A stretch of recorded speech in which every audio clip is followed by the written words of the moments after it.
Hei, nagu lubasin, jagan sidruni toorjuustu kohupiima koogi retsepti. Kes muidugi sidruni fänn ei ole, see seda lisama ei pea.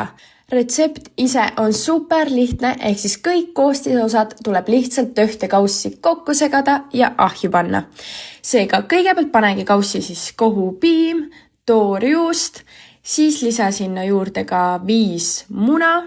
Peale seda läheb sinna natukene riisijahu. Ja siis pane sidrunimahla ja seda võib panna kohe julgelt. Peale seda soola, küpsetuspulbrit ja ongi vaja lihtsalt kogu see asi kokku segada. Ideaalis võiks olla selleks muidugi mikser, aga mul kahjuks ei ole seda. Peale seda lasin vormi korraks pannil soojaks ja siis määrisin põhja ja ääred võiga kokku, valasin kogu selle segu vormi ja paningi ahju. Umbes 20 minutiks. Seejärel panin ma ta veel terveks ööks külmkappi, hommikul kaunistasin marjadega ja valmis ta saigi. Head isu!